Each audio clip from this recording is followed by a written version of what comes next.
My husband and his beloved mistress died together in a tragic car crash. They left me with 2 bastard children. 18 years passed by in a flash. I dedicated my spirit and essence to educating these little ones until they finally managed to enter Coralville University, the most prestigious institution in the country. But on the very day they received their admission letters, my late husband Javier reappeared, and by his side was his mistress, Julieta. She clung to Javier's arm and gave me a radiant smile. Thanks to your tireless dedication, my 2 children finally got into Coralville. If it weren't for you, the 2 of us wouldn't have enjoyed such a full and happy life together. After so many years, Javier filed for divorce from me. He wanted to marry Julieta and form his idyllic family of 4. I didn't shed tears or get upset. I just smiled and said, "Of course, Mom." We were admitted. We made it. I was in the kitchen preparing food when the cheers of my children echoed from the office. They ran to me and wrapped me in a hug. I looked at my boys. They towered over me now, and my chest swelled with pride. They are extraordinary. They will always be their mother's joy and delight. Javier had been gone for many years. As a single mother, she had raised the boys single-handedly for 18 long years, and when I saw them accepted into one of the best universities in the region, I could barely contain my heart. Mom, we owe it all to you for educating us with such perseverance over all these years. Yes, Mom. Without your patient guidance we would never have progressed this far. The twins, Samuel and Santiago, had always been affectionate and attentive. They understood how much I had given to them and often swore that once they graduated and secured stable jobs, they would ensure that I would spend my old age in comfort.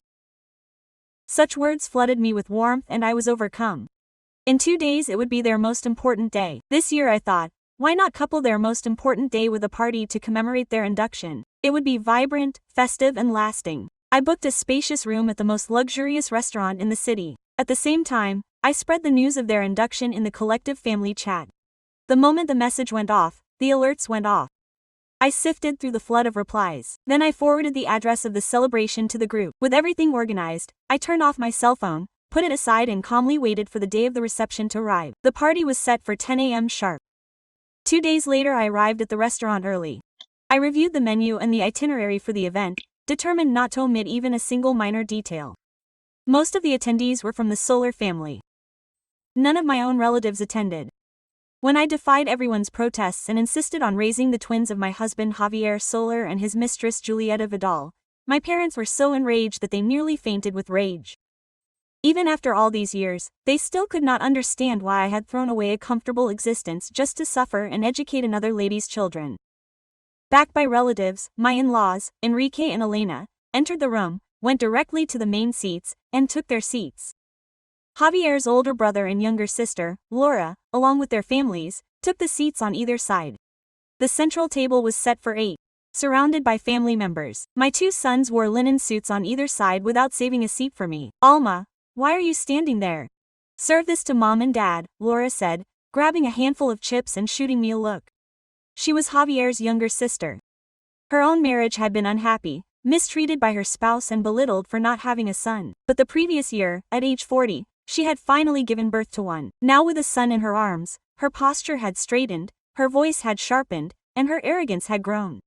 Samuel and Santiago tried to sit up and help me, but their grandparents forced them to sit down. My sweet and beloved grandchildren, stay with Grandma. Talk to me. Look at these 2 attractive young men, so tall, so handsome, they resemble their father. I'd say they look more like Jamie Moore, Javier's brother whispered. My in-laws glared at him, causing Jamie to silently shrink away. I circled the table, pouring tea and refilling glasses of wine. Finally, unable to tolerate it, my children dragged an extra chair, forcing a space for me between them. Mom, one of them said quietly. Our name day is also the day you suffered the most. Sit back and relax with us. At that, the table fell silent. All faces changed. Laura smiled slyly. If Javier knew that you also educated his children, he would be ecstatic. My father-in-law cleared his throat and Laura instantly sealed her mouth. Alma, my mother-in-law said with narrowed eyes and a smile. Since today is such an auspicious day, there is something I wish to discuss with you. Please continue, I replied. You see, with Samuel and Santiago about to leave for university, that 3-bedroom apartment will be left desolately empty with you living there alone. Once they leave, why don't Enrique and I move in? While you're working, I can cook for you. Quote. So that was their real goal. My parents had covered the entrance to my apartment. Originally, the title was to include Javier's name, but half a year after our union, He had taken Julieta out for a walk and the two of them never returned. I received what was left of it in a small urn. My parents, seeing how hard who were my lifeline, had helped with the mortgage ever since. Because of that, the title only bore my name. Now that the boys were almost grown, my in-laws, Enrique Soler and Elena Allman, had set their sights on my house. Mom, it's not that I don't want them to stay, Serena said, but Samuel and Santiago are going abroad to continue their studies. I've already sold the apartment to prepare myself. I plan to buy a one-bedroom apartment for myself and use the rest of the money to support their education. My father-in-law's face darkened. He slammed the table with the palm of his hand. You're our daughter-in-law. How could you decide something so momentous without consulting us? Feigning surprise, I replied, but I'm doing all this for Javier's children. Give the money from the sale to Elena. She'll keep it safe. I don't trust you with such large sums. You spend too liberally. Normally, if I had made it clear that it was for the boys' own good, they might not have persisted any longer. But today they seemed to regard me as if my role had ended. I kept my cool. I've already arranged everything with a lawyer. The money is secured in a growth trust. From now on, Samuel and Santiago will each get a monthly payment until they reach 40. At that, Enrique froze. That's better now. At least you know enough to bequeath the money to the boys. Forget about buying another apartment, just rent something small. There's no need to waste money. Just when the family chatter refused to die down, the restaurant manager approached me and handed me a microphone. Today is as much a mastic banquet as a commemoration of these two young men's entrance to university. He announced. As their mother, perhaps you could say a few words. I took the microphone. Thank you all for coming to celebrate my sons Santiago and Samuel, but a voice cut me off mid-sentence. What kind of event is this without their real parents present? A man and woman entered hand in hand. I looked up and froze. Even after 18 years I recognized them as Javier. The other was his lover, Julieta. The room erupted in exclamations and murmurs. However, my in-laws, seated in the seat of honor, did not even blink. Not only were they upset by the resurrection of their son, but they pulled Julieta to their side and gave her a seat of distinction. And Javier, the man whose ashes I had buried almost 2 decades ago, approached me. Alma, you were never distinguished as a wife, but as a mother I recognize you. You did well, finally. Samuel and Santiago seemed to understand what was happening. What is it? They protested. Javier pointed to Julieta. She is your real mother. Alma is just a barren hen who couldn't give me children. If it hadn't been for her refusing to divorce me and threatening me with death, our family would never have been fractured for 18 years. Before I could articulate, the Soler family intervened one after another. That's right. Back then, Alma refused to let go of Javier and that's why they've been separated from their real parents all these years. Don't be fooled by the fact that I raised them well. Their spirit has always been perverse, but now everything is fixed. You boys have matured and entered Coralville. You can finally reunite with your real parents. My children stood there stiff, disoriented and stunned, not knowing what to believe. Julieta burst into tears, taking their hands as she fiddled with her phone. I am your real mother. I sent you gifts every year. I even secretly watched you after school. Then she looked at me with radiant eyes. Alma, thank you for raising my children too.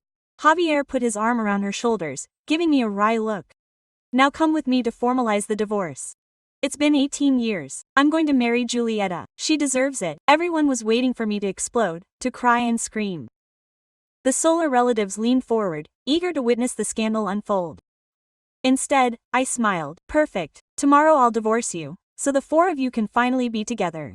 Sighs filled the room.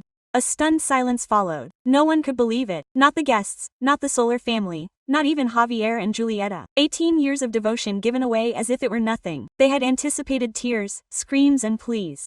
The last thing they expected was my calm consent. Javier's face tightened with disbelief. Have you gone mad? I met his skepticism head on. You're not satisfied with my reaction. Juliet tugged at his sleeve. He caught on instantly, reaching into his bag and pulling out a contract, hurrying as if he feared I would regret it.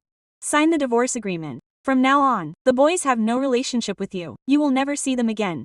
Quote, I didn't even check the sheets. I stamped my name at the end. Mom, are you leaving us? My children's eyes filled with anguish. They did not understand why I had signed so quickly and easily. Juliet kept the pact safe. Alma, thank you for making this possible. Without you, we would never have lived so freely all these years. Quote, smiling triumphantly, she looked at my 2 tall sons, 18 years old and now they are ours again. You have fulfilled your role. You may go. My father-in-law waved his hand impatiently, dismissing me as if I were a servant. Enough. Go now. I did not flinch. Instead, I inhaled slowly. The moment I had waited for, The truth I had carried for 18 years had finally arrived. Since the pact is signed, I said, it is time for everyone to know the truth. For a moment, all I heard was the faint electric hum of the lamp. I felt the weight of every glance in the room, the warm breath of the room's air conditioning hitting the back of my neck. Javier's pen was still warm in my palm, a subtle mark of his fingerprints on the silver barrel. Next to the buffet, a waiter dropped a ladle. The rumble bounced off the dishes and died away. I set the microphone down on the white tablecloth and finished signing. My hands were steady inside. My pulse was cold and precise, like winter rain sliding down glass. Since the pact is signed, I said, raising my head, it's time for them to know the truth. Alina's smile faltered, then thinned. Enrique folded his hands over his belly as if he were enjoying a favorite comedy. Laura leaned back with a sarcastic smile that reminded me of the afternoon I bled on the kitchen floor. While she was telling me that God punished infertile women, Samuel and Santiago were the only ones who didn't move. They were so close, the warmth of their shoulders piercing the fabric of my dress. 18 years ago I could cradle each of them in one arm. Now I felt the anxious tension of muscle in his forearms, where his hands rested against his knees. Mom, Santiago murmured. I squeezed his hand once. Wait, Javier. He laughed. That weak laugh he used when bluffing in poker. Right, Alma, don't be ashamed. You signed. You finally did the only thing you were supposed to do. 18 years ago. Step aside. Julieta wiped her eyes and snuggled against his arm like a fragile lily caught in the breeze. Now we can all be happy, she said, her gaze dancing toward the two tall figures beside me. Guys, we've waited so long. 18. Listen carefully and calmly, I said. Yes, I know. I held up the second page of the contract and turned it so that the golden light caught the embossed seal at the top. Javier's laugh broke. This document, I said lightly, assigns nothing of consequence. Javier's eyes narrowed. You signed it, my soul. I nodded. I did, but a signature does not bless a falsehood. You presented it as a divorce and custody agreement. There's just one catch. I let my gaze drift. Not to Javier, but to the boys. The only people who can decide where Samuel and Santiago belong from now on are Samuel and Santiago. They turned 18 2 days ago. Silence fell. A sharp cut through the warm air of rumors. Someone at the table inhaled sharply. Enrique was the first to react. He will not impose a technicality on us. Family is family, we know best, and the court will agree. Elena said softly. They were taken from their real mother because of her stubbornness. Is that coercion? Is that prejudice? Is it? I asked, and now my voice was firmer. 18 years ago, as I was picking pieces of windshield out of the front yard after the accident, you sat in our living room and told me I could keep the urn and the debts and Juliet could keep the kids. I begged to see them. You told me to be thankful they were alive somewhere and to keep my barren hands off them. You said if I wanted to pretend to be a mother, I could take out loans and play dress up. A murmur went through the room. Alina's smile cracked. They dragged me through the courthouse until the judge said there was nothing left to resolve. There was no marriage left to dissolve. He's dead. And when I came out there was a white envelope tucked under my windshield wipers with 2 birth certificates and 2 completed passport applications. I didn't ask for anything. I didn't sign anything. I went home and cleaned the blood off the driveway with bleach and a toothbrush. Juliet shuddered. We were young, she began. The tears welled up again. They were cautious. I corrected myself. That's different. Javier pushed his chair back. The legs squeaked on the marble. Enough. Let's go to the registry now. No, Samuel said, and his voice was that of a man serene under his hair. We stayed. I didn't look at him. If I did, I wasn't sure the water behind my eyes would stay where it belonged. Sit down, Enrique ordered. Samuel didn't even turn his head. He remained at an angle to me, his forearm pressed against mine. A silent barrier made of bone and intention. Santiago's hand slid to the back of my chair. I felt the tremor in his fingers and covered them with my thumbs, tracing a circle the way I had when the fever rose at midnight. Samuel, Javier said in that convincing tone. Son, you don't have to be confused anymore. We're here, your mother and me. Stop calling me that, Samuel said, and the trembling I felt wasn't from fear, it was from heat now. Stop calling you my father. Enrique jumped up. Watch your mouth.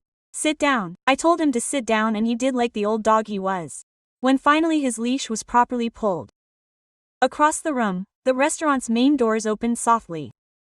2 people entered unhurriedly. The first was a woman with a camera hanging from her neck. The second was a man in a charcoal suit, Camilo, whose presence calmed the spaces.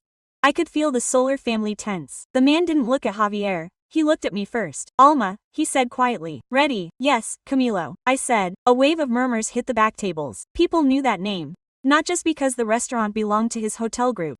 It had the kind of biography that gets fictionalized on streaming platforms. Created by a schoolteacher. Hacked his first app at 14. build a logistics empire. At 30, I met him at a scholarship interview when the boys were 16. He'd written the first check to the trust fund without fanfare and made me promise not to mention his name. Javier's mouth twitched. Of course, there's a new man. That's why you were so composed. Have you been waiting for a briefcase? I smiled for the first time that morning, something small and alive under my ribs. 18 years ago, I said. I've learned never to mistake composure for weakness. Camilo set a thin portfolio on the tablecloth, slid a page out, and turned it toward the head table. The photographer raised her camera, and the shutter clicked twice. A heartbeat. Quote, "These are certified copies of documents that will look familiar to you," Camilo said to Javier and Julieta. A death certificate registered in Javier Soler's name with a hospital that closed its doors 2 weeks after the accident. An insurance claim by act of God paid to an offshore account, then transferred to a shell corporation in the Cayman Islands, then through a real estate trust to another name. Congratulations, Elena and Enrique have profited for 18 years off a falsehood. Elena paled. Enrique stepped forward abruptly, his face darkening. Quote, "We did nothing illegal. That's for the investigators to decide," Camilo said gently. A kind-looking man with a badge on his chest waved from the back. Enrique slumped in his seat. Julieta raised her chin defiantly. And yet a family pursued happiness. 18 years later we realized that we wanted to right our wrongs. The boys deserve their real mother. Do you think I don't? Assessed? My throat felt tight. Every year on this date I wondered if I had done wrong, if I had deprived you of each other, and then I thought of this. I placed a photo on the table. It was a screenshot of a Midland Fertility Partners clinic sign. Alina's eyes flickered. Before the accident, I explained. Javier and I had gone to an appointment. He assured me it was possible. He urged me to keep the faith. I put my trust in him, I murmured soothingly. I filled out authorization paperwork. I had injections that clouded my mind and sensitized my abdomen. And then, on the eve of his final trip, he informed me that the procedure had failed, that my eggs were useless. That was the last night we shared our bed. I pulled more documents from my wallet, chain of custody records, a note in a nurse's handwriting, a receipt with the date highlighted in red. Midland had closed the night before the accident. 2 weeks later, I moved on. His files were destroyed. Their medical director fled the country, but she emailed me first. She attached 2 documents, one detailing patient samples, the other the use of donors. Quote, "Twins," I added. Children transferred 2 days after my supposedly unsuccessful cycle and the mother's medical code. I tapped the note. It matched the decimal on your medication container, Julieta. Julieta's mouth fell open. She made no sound. Quote, "I've been called many things in this family," I continued. Stubbornness, infertility, stealing the happiness of others. But these were never your children to take. Alina's hand rested on his chest. You lie. Samuel's chair scraped as he pushed it aside, and he stood up slowly and took the paper with the code. His eyes scanned the lines. Then they lifted to mine with a look I had only known from him as a child. Quote, "Mom," he said hoarsely. "You knew." I sensed it, I whispered. "The morning I held you and you watched me as if I were something longed for in the shadows, but intuition is not justice, so I waited until the evidence was solid." Santiago's hand closed on my shoulder. "Say it," he urged. "Please, you are mine," I confessed to them, and the word mine sounded like a prayer from the first cell division in the darkness. You were never an obligation I accepted to prove something. You were never a secondary consolation. You were my children. Javier lunged for the documents. Camilo took a step forward without touching him. Javier stopped. "Can you question the chain of custody?" Camilo said calmly. Julieta straightened. "What are you looking for, Alma?" he asked in a voice of subtle venom. "Shame us. Fabricate your story so that your children will support you out of compassion. She has always been skilled at feigning sanctity." I didn't answer. I want the truth in a room full of those who helped bury her. Do you want to accumulate children as trophies? I want them to decide, and then I want to leave here with their choice and sleep without checking the lock twice. I choose Mom, Santiago declared. Samuel's jaw tensed. He looked at his palms, turned them over once and then said, "Me too." A moan escaped Elena. Enrique's mouth moved without a voice. "Unacceptable," Javier roared. "You've manipulated their brains." "Enough," I intervened. "You can't turn my affection into a ruse. You built a second existence on my funeral and its arrival. You emerged when the advantages seemed promising. You are many things, Javier, but you are not inescapable." He fixed his gaze on me, picked up the nearest centerpiece and threw it. The water traced an arc, the lilies shattered, the broken glass resounded. A splash of drops grazed my cheek. The boys stood in front of me in unison as Camilo's arm rose. The camera captured the click. The manager of the place advanced.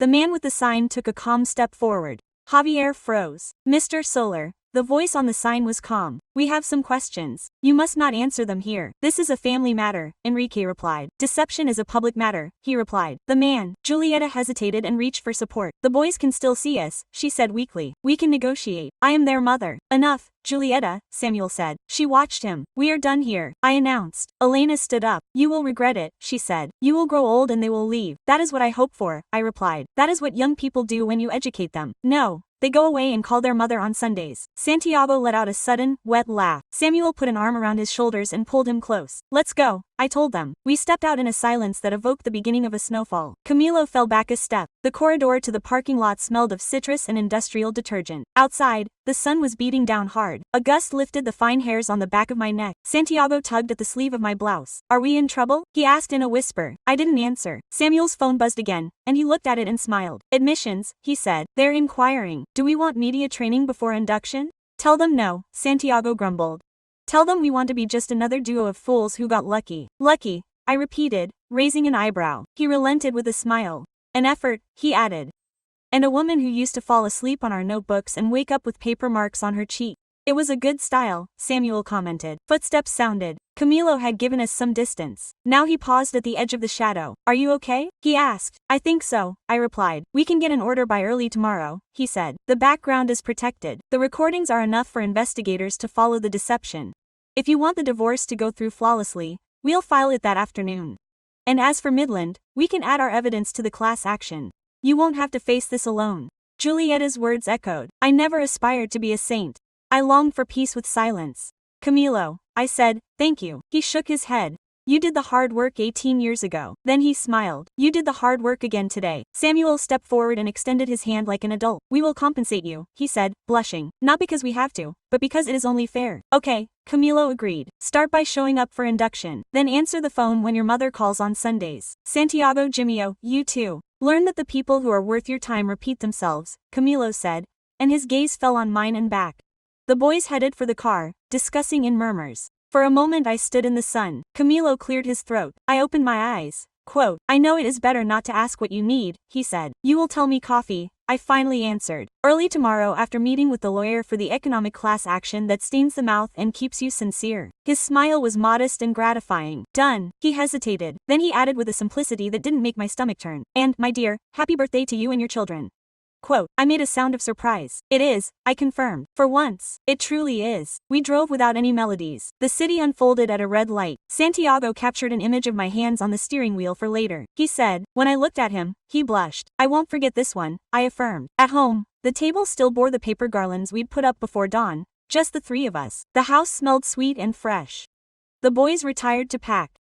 I stood in the kitchen in silence. The floor was cool and solid. My cell phone vibrated again. I let it go through the mailbox and heard a woman's voice, Midland's chief medical officer. "I saw the news," she said. "You don't know me. I've been hiding for a long time. If you wish to fight, I will declare. It is time." Quote, I kept the message. I did not smile. I did not cry. I felt something thicker than joy and lighter than suffering settle in my bones. "Mom, are you coming?" Samuel called from the doorway. "In a minute," I replied. On the counter, the boys' acceptance letters lay side by side. I ran my fingernail along the edges. When I got out, the afternoon had softened. The car door closed in unison. Santiago turned on a playlist and turned the volume down so he could reflect. We pulled out onto the road. The sky expanded. At the end of the block, I glanced at the rearview mirror. In it, I saw three faces I knew like the back of my hand, and my figure behind them. Finally, steady behind us. The living room where a lie had played its part receded and faded. Tomorrow, I would bring documents to sign. But today, as the breeze blew in through the open window, I allowed myself to trust in simple things.